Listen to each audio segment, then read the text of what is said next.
মদ পান করা হারাম এটা জানার পরেও বাগদাদের বাদশাহ হারুনুর রশিদ একবার তার শরাবের মজলিসে মানে মদের মজলিসে বাগদাদের গুরুত্বপূর্ণ ব্যবসায়ী, মন্ত্রী, উজির, নাজির ও রাজ দরবারের গুরুত্বপূর্ণ কর্মকর্তাদের নিয়ে তিনি শরাব তথা মদ পান করছিলেন। এই অবস্থায় বাগদাদের গুরুত্বপূর্ণ বুজুর্গ বাহলুল তিনি রাজ দরবারে প্রবেশ করে বসলেন। প্রিয় দর্শক, আপনাদের জানিয়ে রাখি, এই বাহলুল ইতিহাসের এমন একজন ব্যক্তি যাকে অবজ্ঞা অবহেলা করার কোনো সুযোগ ছিল না। বাদশাহ এত শক্তিশালী এবং এত ক্ষমতাধর হওয়ার পরেও এই বাহলুলকে সহ্য করতে হতো। তিনি এমন একজন বুজুর্গ ছিলেন যাকে সম্মান না করে উপায় নেই। তো বাদশাহ যখন বুঝতে পারলেন তার এই শরাবের মজলিসে রাজ দরবারের ভেতরে বাহলুল একদম জুব্বা আর আলখাল্লা নিয়ে পাগড়ি মাথায় নিয়ে যখন প্রবেশ করলেন, তখন বাদশাহ হারুনুর রশিদ বুঝতেই পারলেন যে আজকে বাহলুল তাকে ইচ্ছা মতো ধোলাই দিবে। তো তিনি আগেভাগে নিজেকে রক্ষা করার জন্য, মদকে হালাল করার জন্য এক নতুন দর্শন বাহলুলের সামনে উপস্থাপন করলেন। বাদশাহ চালাকির সাথে বাহলুলকে বললেন, বাহলুল, তুমি আমার একটা প্রশ্নের উত্তর দেবে? বাহলুল বলল, জি জনাব, অবশ্যই দেব। বাদশাহ হারুনুর রশিদ বলল, আচ্ছা বাহলুল, আঙ্গুর খাওয়া কি হারাম? যদি কেউ আঙ্গুর খায় তা কি হারাম হবে? বাহলুল বলল, জনাব, অবশ্যই না। আঙ্গুর আল্লাহ রাব্বুল আলামিনের একটি ফল, এটা অত্যন্ত সুস্বাদু, স্বাস্থ্যের জন্য ভালো, আপনি খেতেই পারেন। এরপর হারুনুর রশিদ মুচকি হেসে বলল, এখন আঙ্গুর খাওয়ার পর কোনো মানুষ যদি একটু পানি পান করে তাহলে সেটা কি শরীয়তে হারাম হয়ে যাবে? বাহলুল উত্তর দিল, জি না জনাব, এতে কোনো ক্ষতি নেই। বাদশাহ হারুনুর রশিদ এবার সবার দিকে তাকিয়ে আরেকটু সাহসিকতার সাথে বললেন, এখন যদি ওই ব্যক্তি যে আঙ্গুর খেয়েছে, তারপর পানি খেয়েছে, তারপর গিয়ে দীর্ঘ সময় রোদে বসে থাকে, তাহলে কি কোনো গুনাহ হবে? বাহলুল জবাবে বলল, জি জনাব, এতে কোনো গুনাহ নেই, কোনো সমস্যা নেই। তার যতক্ষণ ইচ্ছা সে এসব খেয়ে রোদে বসে থাকতে পারে। তারপর বাদশাহ হারুনুর রশিদ বললেন, তাহলে বাহলুল, আপনি একজন মহান আলেম, আপনি নিজে বলুন, এই আঙ্গুর ও পানি যদি কিছুদিন রোদে রেখে দেয়া হয় তাহলে তা কেন হারাম হয়ে যাবে? মানে আমাদের এই আঙ্গুরের শরাব বা মদটা কেন হারাম হবে? কারণ এটা তো দীর্ঘদিন রোদের মধ্যে রেখে পানি মিশিয়েই এই মদটা তৈরি করা হচ্ছে। বাদশাহ হারুনুর রশিদ অত্যন্ত গর্বের সাথে তার দর্শনের কথা বলে প্রশ্ন ছুঁড়ে দিয়ে বেশ প্রশান্তির সাথে তিনি তার রাজ দরবারের সিংহাসনে বসলেন। তিনি নিশ্চিত ছিলেন যে বাহলুলের পক্ষে এখন এই মজলিসে বসে তাকে কোনো উপদেশ দেওয়া সম্ভব হবে না। বিচক্ষণ বাহলুল বাদশাহ হারুনের প্রশ্নটা শুনে বাদশাহ হারুনকে বলল, বাদশাহ হারুন, আপনার প্রশ্নের প্রত্যেকটির উত্তর পেয়ে যাবেন, তবে শর্ত হচ্ছে আমার সহজ সরল 3টি প্রশ্নের উত্তর আগে আপনাকে দিতে হবে, তাহলে আমি আপনাকে আপনার করা প্রশ্নটির সঠিক উত্তর বুঝিয়ে দিতে পারব। বাদশাহ হারুনুর রশিদ বললেন, হ্যাঁ, অবশ্যই বলুন। আপনাকে অনুমতি দেওয়া হলো। বাহলুল জিজ্ঞেস করলেন, আচ্ছা বাদশাহ, তাহলে আপনি আমাকে বলুন, যদি কোনো মানুষের মাথায় কিছুটা শুকনো মাটির গুঁড়ো ঢেলে দেওয়া হয় তাহলে কি সে মারা যাবে? উত্তরে খলিফা হারুনুর রশিদ বললেন যে প্রশ্নই আসে না, হয়তো সে কিছুটা ব্যথা পেতে পারে যদি খুব উপর থেকে মারা হয়, এছাড়াও তার মাথা নোংরা হয়ে যাবে, কিন্তু সে মারা যাবে না।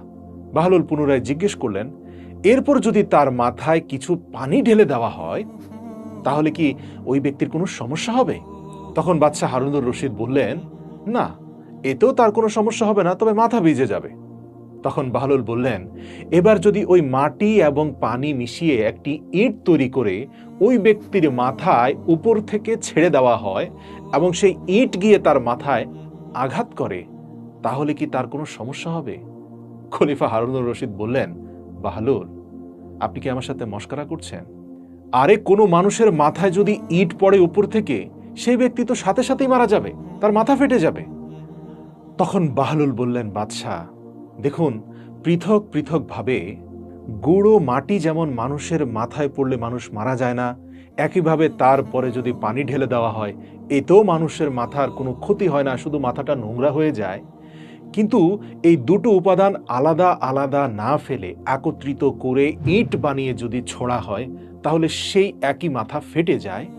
তেমনি আঙ্গুর ও পানি মিলে এমন কিছু তৈরি করে যা হারাম ও অপবিত্র।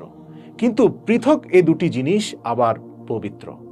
যা পৃথকভাবে পান করলে আপনার কোনো ক্ষতি নেই, কিন্তু এগুলোকে একত্রিত করে মদ বানিয়ে যদি সেটা পান করা হয় তাহলে মানুষের বুদ্ধি লোপ পায় এবং শরীয়তে তার জন্য শাস্তির বিধান আছে।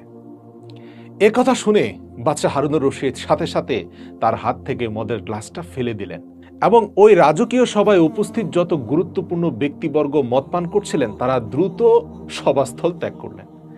প্রিয় দর্শক, আপনাদের জানিয়ে রাখি, সে সময়ের মানুষ কিন্তু অনইসলামিক কর্মকাণ্ডের সাথে লিপ্ত হতো ঠিকই, কিন্তু বুজুর্গদের খুবই সম্মান করত। যাই হোক, বাহলুলের আরেকটি ঘটনা বলি। একবার এক ফকির বাগদাদের একটি বড় বাজারে এক বেকারির দোকানের সামনে দিয়ে যাচ্ছিল। দোকানদার সব ধরনের খাবার চুলায় চুড়িয়ে রেখেছিলেন যাতে গরম গরম কাস্টমারদের সামনে পরিবেশন করতে পারে, এবং সেই খাবারের উপর থেকে ধোঁয়া বের হচ্ছিল। তো দোকানের আশপাশের যে কাস্টমার আছে তাদেরকে এই খাবারের সুগন্ধ আকৃষ্ট করছিল। তো গরিব ফকিরের মনও লোভী হয়ে উঠল, কিন্তু গরিব ফকিরের কাছে তো খাবার কেনার মতো টাকা ছিল না, কিন্তু তার সেখান থেকে সরে যেতেও ইচ্ছে করছিল না। খাবারের মন মতানো সুগন্ধ তার ক্ষুধা আরও বাড়িয়ে দিল। অগত্যা সে তার কাঁধে থাকা ব্যাগ খুলল, ভেতর থেকে শুকনো রুটি বের করে বেকারির চুলা থেকে খাবারের যে ধোঁয়া বের হচ্ছিল সে গরম বাষ্পে রুটিটিকে নরম করে তা খেতে লাগলো। তাই তার পুরনো রুটিতে কিছুটা খাবারের সুগন্ধ লেগে যাচ্ছিল। বেকারির মালিক চুপচাপ এই দৃশ্য দেখছিলেন। ফকির যখন রুটি খাওয়া শেষ করে হাঁটতে শুরু করলো তখন রুটিওয়ালা তার পথ আটকে তাকে জিজ্ঞেস করলো, কি ভাই, কোথায় পালাচ্ছ? আমার টাকা বের করো। ফকির অবাক হয়ে জিজ্ঞেস করলো, কিসের টাকা? বেকারির মালিক বলল, তুমি এই মাত্র আমার খাবারের সুগন্ধযুক্ত ধোঁয়া মাখিয়ে তোমার পুরনো রুটিকে তাজা করে খেয়েছিলে, সেটা কি তোমার বাবার ছিল? এর মূল্য কে দেবে? ফকির বলল, হ্যাঁ, আপনি তো বড়ই অদ্ভুত মানুষ। সেই ধোঁয়া তো বাতাসে উড়ে যাচ্ছিল। আমি যদি সেখানে রুটি সেকে নাও খেতাম তাও তো সেটা বাতাসে মিশে যেত। তো বাতাসে মিশে যাওয়া এই ধোঁয়া যদি রুটির সাথে মিশিয়ে আমি তা খেয়ে থাকি তাতে আপনার কি? আপনার তো কোনো লোকসান হয়নি যার জন্য আমাকে মূল্য দিতে হবে। বেকারির মালিক বলল, ব্যাস, অনেক হয়েছে, উল্টা পাল্টা কথা বলা বন্ধ করো। আমি তোমাকে এমনি এমনি ছেড়ে দেব না, আমি আমার টাকা উসুল করে ছাড়ব।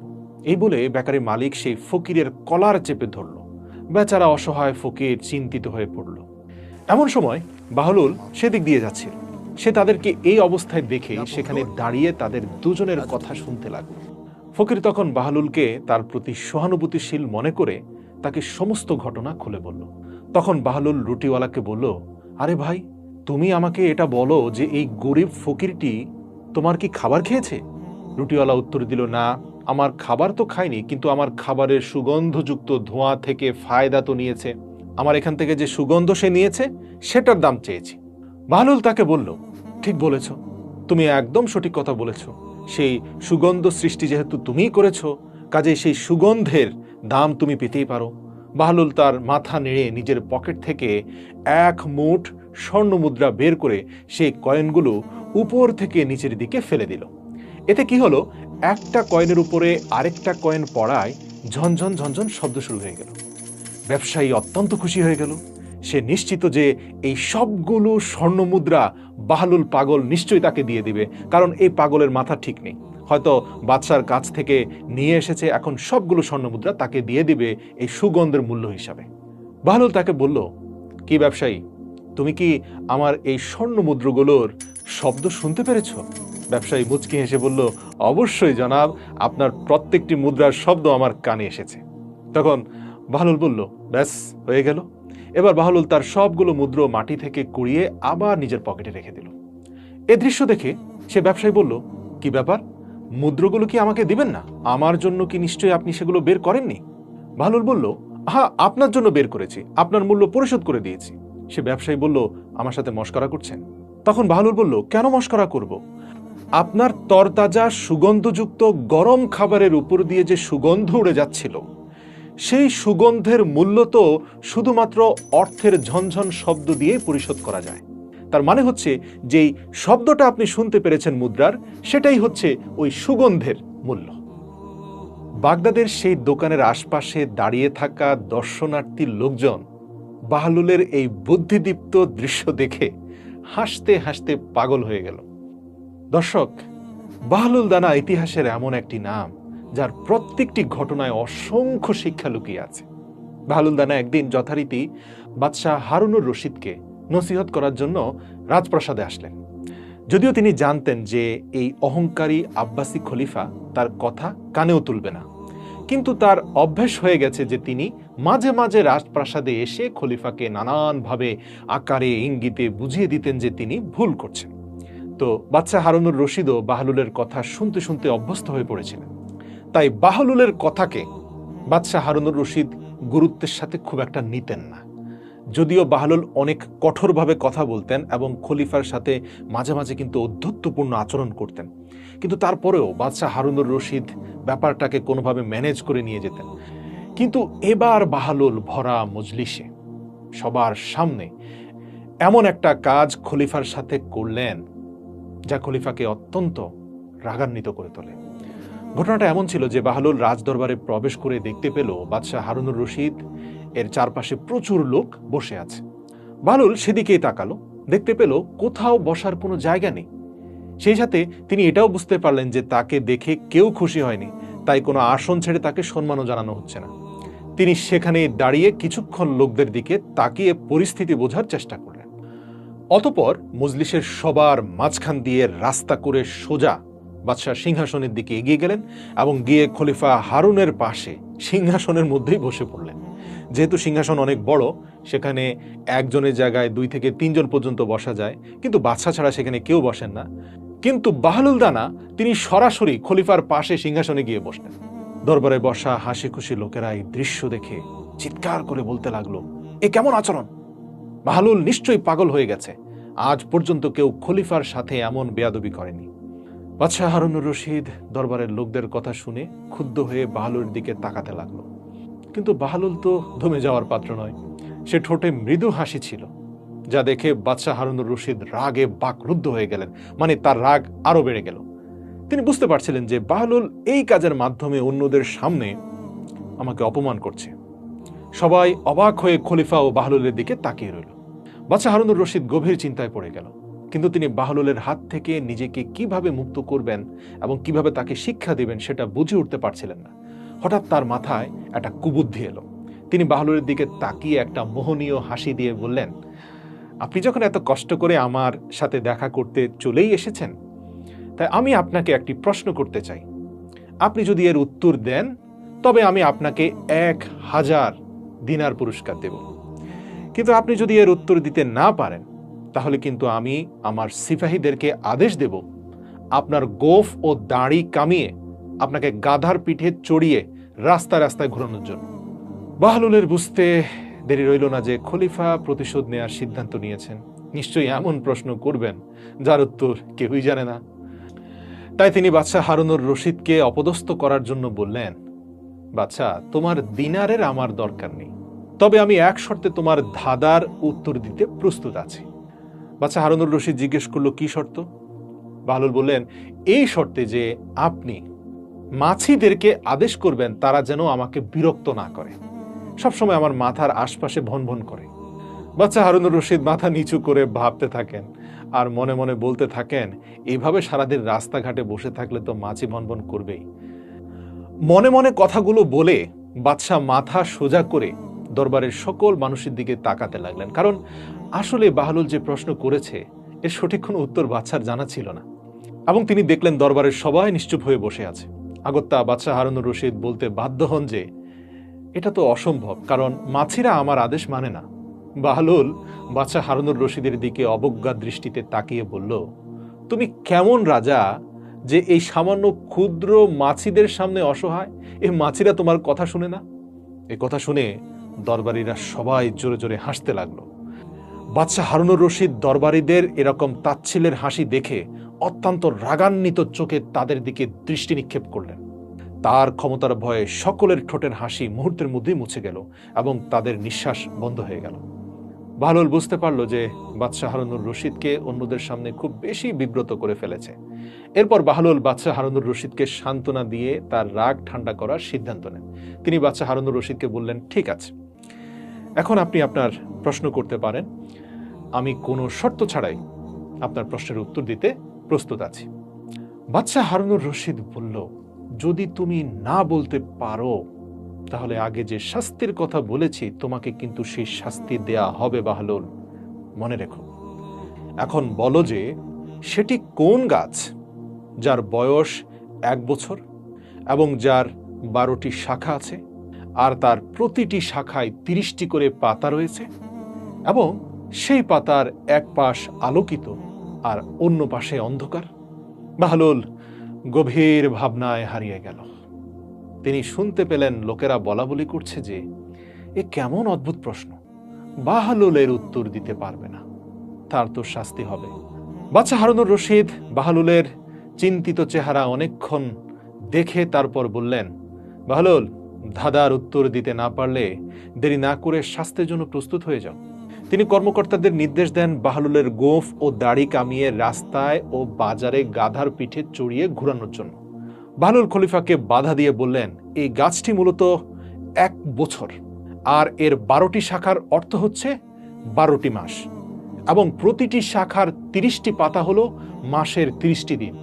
পাতাগুলোর এক অংশ আলোকিত মানে হচ্ছে দিনের আলো, আর এক অংশ অন্ধকার মানে হচ্ছে রাতের অন্ধকার। বাহলুলের উত্তর শুনে শ্রোতাদের মধ্যে সাবাস সাবাস ধ্বনি প্রতিধ্বনিত হলো। সবাই খুশি হয়ে বাহলুলের প্রশংসা করতে লাগলো, সুবহানাল্লাহ। কিন্তু বাদশাহ হারুনুর রশিদ চুপ করে রইলেন। তার চোয়াল ঝুলে পড়ছিল এবং তার মুখে পরাজয়ের ছাপ স্পষ্ট দেখা যাচ্ছিল।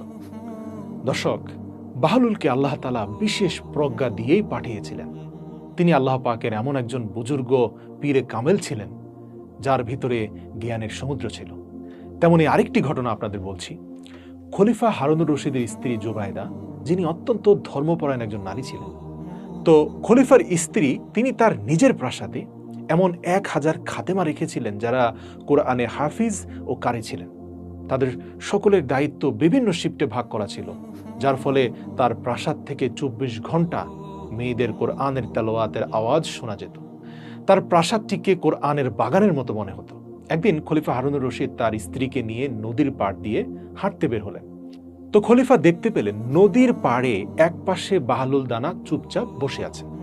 খলিফা তাকে বললেন, আসসালামু আলাইকুম বাহলুল। বাহলুল উত্তর দিলেন, ওয়ালাইকুম আসসালাম। খলিফা হারুনুর রশিদ বললেন, বাহলুল, আপনি এখানে কি করছেন? তিনি বললেন, বালির উপর বাড়ি তৈরি করছি, দেখতে পাচ্ছ না? খলিফা হারুনুর রশিদ জিজ্ঞেস করল, এটা কেন বানাচ্ছেন? এ দিয়ে কি কাজ হবে? এসব বাজে কাজ না করলেও তো পারেন।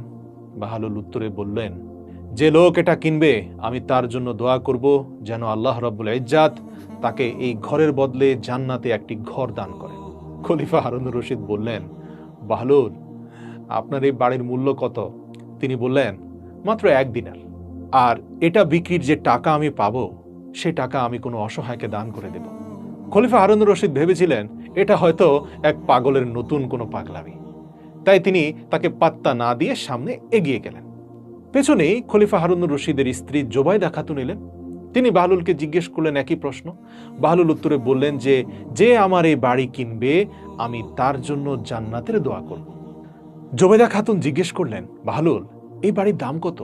বাহলুল বলল, মাত্র 1 দিনার। জোবায়দা খাতুন একটি দিনার বের করে তাকে দিলেন এবং তার জন্য দোয়া করতে বললেন। এবং বাহলুল হাত তুলে আল্লাহর কাছে জোবায়দার জন্য দোয়া করে বললেন, হে আল্লাহ, আপনি আপনার এই বান্দিকে আপনার দ্বীনের জন্য কবুল করুন, কোরআনের খাদেম হিসেবে কবুল করুন এবং পরকালে একটা উৎকৃষ্ট ঘর দান করুন। সুবহানাল্লাহ। পরের দিন বাদশাহ স্বপ্নে জান্নাতের দৃশ্য দেখতে পান। জান্নাতে তিনি হুর সহ সমস্ত ফলমূল ইত্যাদি ছাড়াও অনেক উঁচু উঁচু সুন্দর মনোরম প্রাসাদ তিনি দেখতে পান। তিনি দেখতে পেলেন লাল ইয়াকুতের তৈরি অত্যন্ত সুন্দর এবং মনোরম একটি প্রাসাদে তার স্ত্রী জোবায়দার নাম লেখা। হারুনুর রশিদ ভাবলেন, এটা সত্যি আমার স্ত্রীর বাড়ি কিনা যাচাই করে দেখা দরকার। তিনি সেই প্রাসাদে প্রবেশের জন্য দরজার কাছে পৌঁছাতেই একজন দারোয়ান তাকে থামালেন। হারুনুর রশিদ বললেন, কি ব্যাপার, আমাকে থামাচ্ছ কেন? এতে আমার স্ত্রীর নাম লেখা আছে, তাই আমাকে ভেতরে যেতে দাও। দারোয়ান বলল, না, এখানকার রীতি আলাদা। এখানে স্ত্রীর হলে স্বামী প্রবেশ করতে পারবে, স্বামীর হলে স্ত্রী মালিক হয়ে যাবে, এমন কোনো রীতি নেই। যাদের কাছে আমল রয়েছে তারাই শুধুমাত্র এই ঘরে প্রবেশ করতে পারবে, তাদের স্ত্রী সন্তানরা নয়। এই ঘরে শুধু যাদের নাম উল্লেখ আছে শুধুমাত্র তাদেরই প্রবেশের অনুমতি দেওয়া হয়, অন্য কাউকে অনুমতি দেওয়া হয় না, তাই আপনাকে প্রবেশ করতে দেওয়া হবে না। এ কথা বলে দারোয়ান হারুনুর রশিদকে ঘাড় ধাক্কা দিয়ে সেখান থেকে সরিয়ে দেয় এবং জান্নাতের ফেরেশতার ঘাড় ধাক্কা খেয়ে হারুনুর রশিদের ঘুম ভেঙে যায়। ঘুম থেকে ওঠার পর হারুনুর রশিদ ভাবতে লাগলো, আমার মনে হচ্ছে আল্লাহ তাআলা জুবাইদার জন্য বাহলুলের দোয়া কবুল করেছেন। তখন তার নিজের জন্য খুব আফসোস হতে লাগলো। সে ভাবলো, অত বেশি তো আমল করতে পারছি না, কি ভুল করলাম, বাহলুলের বাড়িটা কিনে নিলেই ভালো হতো। সারা রাত হারুনুর রশিদ এই আফসোস নিয়ে বিছানায় এপাশ ওপাশ করতে লাগলো। সকাল হলেই হারুনুর রশিদ মনে মনে ভাবলো, আমি আজ সবার আগে সেই নদীর ধারে যাব, যদি আজ আমি বাহলুলকে পেয়ে যাই তাহলে আমিও একটি বাড়ি কিনব। তাই হারুনুর রশিদ পরদিন সন্ধ্যায় আবার তার স্ত্রীকে নিয়ে ঘুরতে বের হলো সেই নদীর ধারে। বাহলুলের খোঁজে এদিক সেদিক তাকাচ্ছিল, হঠাৎ সে দেখলো বাহলুল অন্য আরেক জায়গায় বসে একইভাবে বাড়ি তৈরি করছে। দূর থেকে দৃশ্য দেখে হারুনুর রশিদ অত্যন্ত খুশি হয়ে গেলেন। দৌড়ে গিয়ে হাসি মুখে বললেন, আসসালামু আলাইকুম বাহলুল, আপনি কেমন আছেন? আজ আমি কিন্তু আপনার বাড়িটা কিনে নেব। বাহলুল উত্তর দিয়ে বলল, কিনতেই পারেন, কোনো সমস্যা নেই। আমি সেই ব্যক্তির জন্য দোয়া করব যে আমার এই বাড়িটি কিনবে। আমি তার জন্য এই দোয়া করব যেন আল্লাহ রব্বুল ইজ্জাত তাকে এই ঘরের বদলে জান্নাতে একটি ঘর দান করেন। হারুনুর রশিদ বাহলুলের দিকে এক দিনার এগিয়ে দেওয়া মাত্রই বাহলুল সেই দিনারটাকে মাটিতে ফেলে দিয়ে বলল, কি ব্যাপার, আমার সাথে মশকরা করছেন? তখন হারুনুর রশিদ বললেন, কেন, এই বাড়ির দাম কত? বাহলুল বললেন, এর দাম সারা পৃথিবীর রাজত্ব। হারুনুর রশিদ আকাশ থেকে পড়লেন, বললেন, এত দাম তো আমি দিতে পারবো না, গতকাল তো আপনি এক দিনারের বিনিময়ে দিয়েছিলেন, আর আজ সারা পৃথিবীর রাজত্ব চাইছেন এই তুচ্ছ বাড়ির জন্য? বাহলুল হেসে বললেন, বাদশাহ সালামত, গতকাল এটা ছিল অদেখা বিষয়, আজ এটা প্রমাণিত বিষয়। গতকাল এটা একটি না দেখা জিনিসের বিনিময় ছিল, তাই এটা সস্তা ছিল। যেহেতু আপনি আজ এর মূল্য জেনে এসেছেন, তাই এর জন্য আপনাকে মূল্য অনেক বেশি দিতে হবে। কিন্তু দুর্ভাগ্য, সেই মূল্য দেওয়ার ক্ষমতা এখন আর আপনার নেই। একইভাবে মৃত্যুর পরেও চাইলে নতুন করে কোনো আমল যুক্ত করার সুযোগ নেই, কিন্তু চাইলে আজ থেকে নতুন আমল যুক্ত করার সুযোগ আছে। সুবহানাল্লাহ। দর্শক, একবার বাহলুল দানা কবরস্থানে বসেছিলেন। কেউ একজন তাকে জিজ্ঞেস করলো, বাহলুল, এখানে কি করছেন? তিনি বললেন, আমি এমন লোকদের সাথে আছি যাদের সঙ্গ আমাকে কষ্ট দেয় না, এবং আমি তাদের থেকে দূরে থাকলেও তারা আমার গীবত করে না। প্রশ্নকারী ব্যক্তি আবার বললেন, জিনিসপত্রের যা দাম বেড়েছে, বাহলুল, আপনি একটু আল্লাহর কাছে দোয়া করে বলুন যেন জিনিসপত্রের দাম কমে যায়। বাহলুল বললেন, আল্লাহর শপথ, এতে আমার কিচ্ছু যায় আসে না। কিসের দাম বাড়লো, কিসের দাম কমলো, গন্ধমের একটি দানার মূল্য 1 দিনার হলেও আমার কিছু আসে যায় না, 10 দিনার হলেও কিছু যায় আসে যায় না। কারণ আমাদের উপর আল্লাহ পাকের হক রয়েছে যে আমরা তার নির্দেশ অনুযায়ী ইবাদত করব, এবং আল্লাহর কাছে আমাদের হক রয়েছে যে তিনি তার প্রতিশ্রুতি অনুযায়ী আমাদের রিজিক দিবেন, তা মূল্য যত বেশি হোক না কেন। সুবহানাল্লাহ। আল্লাহ পাক যখন রিজিকের দায়িত্ব নিয়েছেন, তখন আমার আর চিন্তা করার দরকার নেই। বলা হয়, একবার শায়েখ জুনায়েদ বাগদাদি, যাকে বলা হয় উপমহাদেশের সবচেয়ে জ্ঞানী একজন শায়েখ, আল্লাহু আকবার, তিনি আল্লাহ পাকের একজন কামেল বান্দা ছিলেন এবং তৎকালীন সময়ের সবচেয়ে অভিজ্ঞ একজন মুফাসসির কেরাম ছিলেন। তো শায়েখ জুনায়েদ বাগদাদি রহমতুল্লাহ আলাইহি সফরের নিয়তে বাগদাদের উদ্দেশ্যে রওনা হন।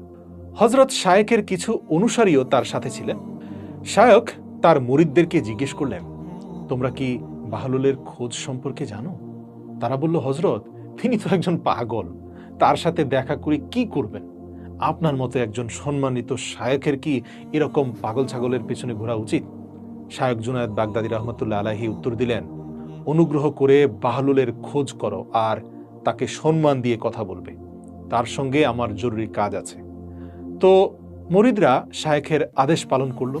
মুরিদরা কিছুক্ষণ খোঁজার পর হযরত বাহলুলকে এক মরুভূমিতে পাওয়া গেল। তারা শায়েখকে সাথে নিয়ে সেখানে পৌঁছে যায়। শায়েখ জুনায়েদ বাগদাদি বাহলুলের সামনে গেলে তিনি দেখতে পেলেন হযরত বাহলুল মাথার নিচে একটি ইট দিয়ে শুয়ে আছে। শায়েখ তাকে সালাম দিলে বাহলুল সালামের উত্তর দিয়ে জিজ্ঞেস করলেন, কে তুমি? শায়খ উত্তরে বললেন, আমি জুনায়েদ বাগদাদি। বাহলুল বললেন, হে আবুল কাসিম, আপনি কি সেই শায়খ বাগদাদি যিনি মানুষকে বুজুর্গদের কথা শেখায়? শায়খ উত্তর দিলেন, হ্যাঁ হ্যাঁ, আমি চেষ্টা করি। বাহলুল জিজ্ঞেস করলো, আচ্ছা, তুমি খাওয়ার আদব ও পদ্ধতি তো জানো অবশ্যই, ঠিক না? শায়খ জুনায়েদ বাগদাদি রহমতুল্লাহ আলাইহি বললেন, হ্যাঁ, কেন নয়, আমি বিসমিল্লাহ পড়ি এবং আমার সামনে যা আছে তা খাই। আমি ছোট ছোট লোকমা দিয়ে রাসূলের সুন্নত অনুযায়ী খাই, ধীরে ধীরে চিবিয়ে খাই, কারণ আল্লাহর রাসূল এভাবেই খেতে বলেছেন। অন্যের লোকমার দিকে তাকাই না, কারণ এটাও আল্লাহর রাসূলের নির্দেশ, এবং খাওয়ার সময় আল্লাহর স্মরণ ভুলে যাই না, কারণ এটাও আল্লাহর নির্দেশ। তারপর তিনি আবার বললেন, আমি প্রতিটি লোকমা খাওয়ার পর আলহামদুলিল্লাহ বলি, কারণ এটাও আমাদের রাসূলের সুন্নাহ। আমি খাওয়া শুরু করার আগে আমার হাত ধুয়ে নেই এবং খাওয়ার শেষে হাত ধুয়ে পরিষ্কার করি এবং আলহামদুলিল্লাহ পড়ি। এ কথা শুনে বাহলুল উঠে দাঁড়ালো এবং নিজের চাদর ঝাড়া দিয়ে শায়খকে বললেন, তুমি মানুষের পীর এবং মুর্শিদ হতে চাও, অথচ তুমি এখন পর্যন্ত খাওয়া দাওয়ার আদবই জানো না। এই কথা বলে বাহলুল সেখান থেকে চলে গেল। শায়খের অনুসারীরা বললেন, হযরত, এই ব্যক্তি একটা উদ্ভ্রান্ত পাগল, দেখুন আপনার প্রজ্ঞাকে সে কতটা অসম্মান করলো। শায়খ বললেন, হ্যাঁ, সে পাগল, কিন্তু তার কাজের ক্ষেত্রে সে অনেক জ্ঞানী, আমার থেকেও অনেক জ্ঞানী, এবং বুদ্ধিমানদেরকেও নাস্তানাবুদ করে দেয় তার জ্ঞান গর্ভ প্রতিটি কথা। এর কাছ থেকে সত্য জানা উচিত, সে মিথ্যা বলছে না। শায়খ বাহলুলকে অনুসরণ করতে লাগলেন মরুভূমির ভেতরে। বাহলুল চলতে চলতে একটা নির্জন স্থানে পৌঁছে যায়। এক জায়গায় বাহলুল গিয়ে আবার বসলো। বাহলুলকে গাছের নিচে পুনরায় আবার বসতে দেখে শায়খ বাগদাদি তাড়াতাড়ি তার কাছে পৌঁছে গেলেন। বাহলুলের একটা ব্যাপার ছিল কি, তিনি মুহূর্তে সবকিছু ভুলে যেতেন।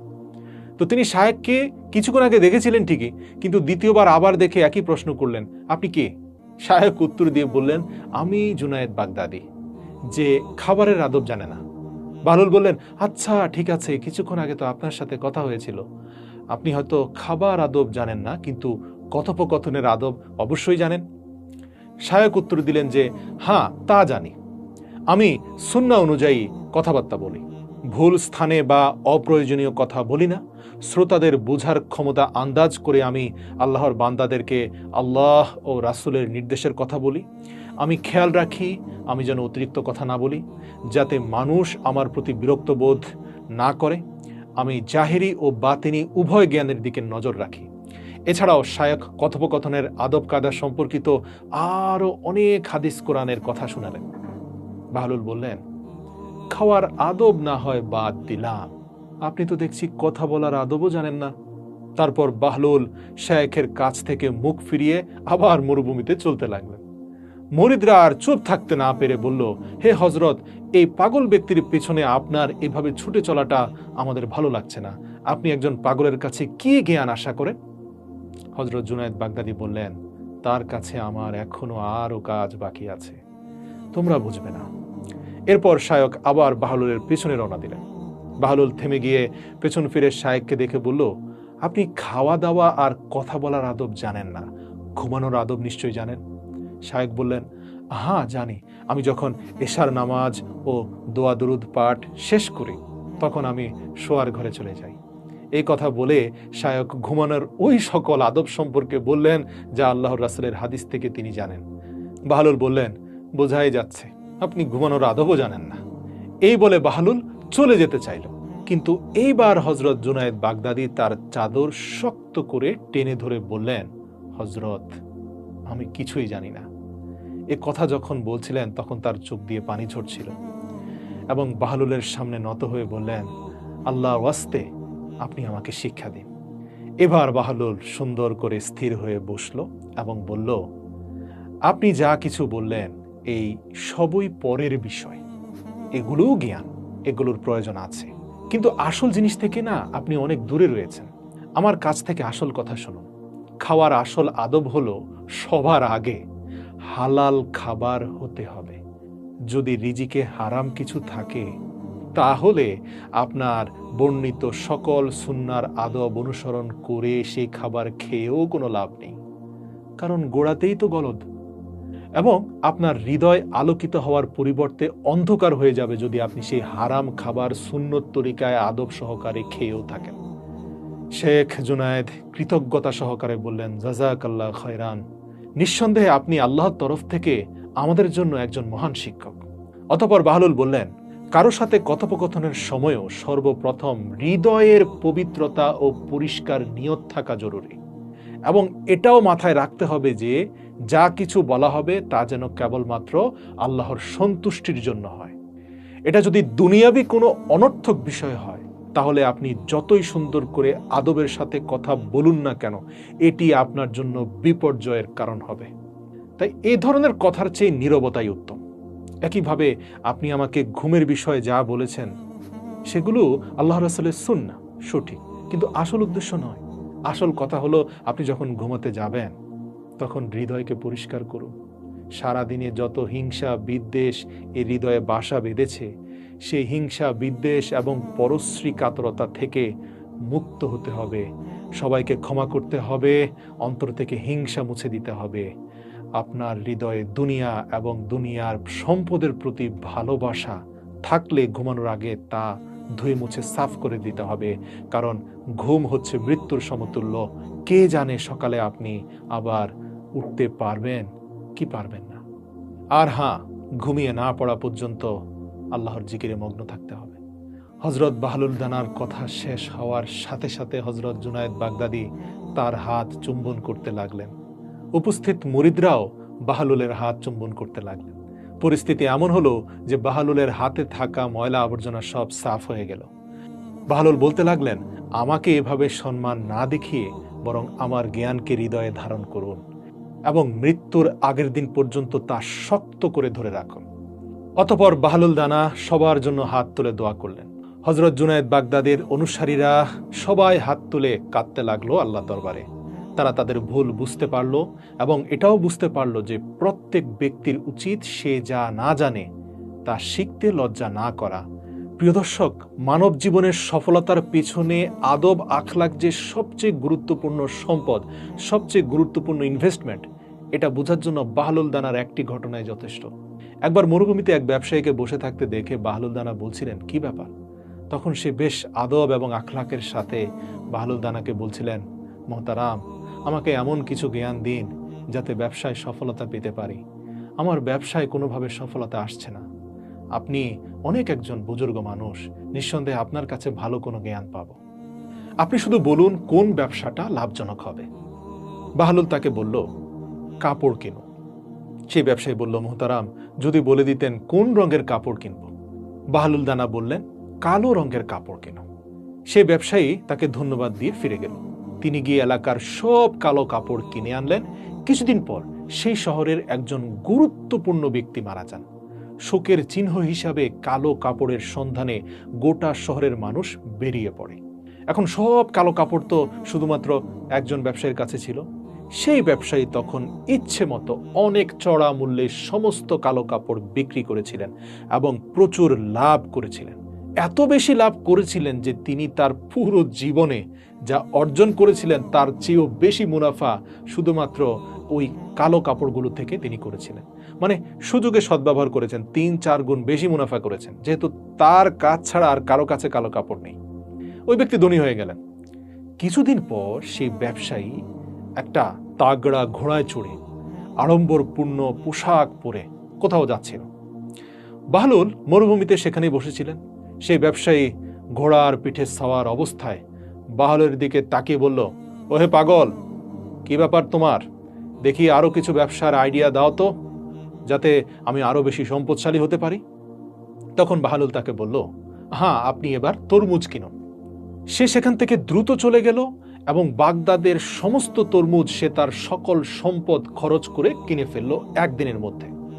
এবং দেখা গেল 2 দিন পরে তার সমস্ত তরমুজ মজুদ করার কারণে পচে নষ্ট হয়ে গেল এবং সে পথের ভিখারি হয়ে গেল। সে এই নিঃস্ব অবস্থায় ঘোরাঘুরি করতে করতে আবার একদিন বাহলুলের সাথে তার দেখা হলো এবং সে জিজ্ঞেস করলো, আপনি আমার সাথে এটা কি করলেন জনাব? বাহলুল বললেন, আমি না, তোমার কথা আর কথার ধরনই এইসব করেছে। তোমার আদব, তোমার আখলাক তোমাকে উপরে উঠিয়েছে। আবার আদব এবং আখলাকই তোমাকে নিচে নামিয়েছে। যখন তুমি ভদ্রতার সাথে জিজ্ঞেস করেছিলে, আমার দেওয়া উত্তরে তুমি ধনী হয়ে গেলে। যখন বেয়াদবির সাথে জিজ্ঞেস করলে, তুমি নিঃস্ব হয়ে গেলে। একেই বলে যার মধ্যে আদব আছে সে সৌভাগ্যবান, আর যার মাঝে আদব নেই সে এই দুনিয়ার সবচেয়ে বড় হতভাগা।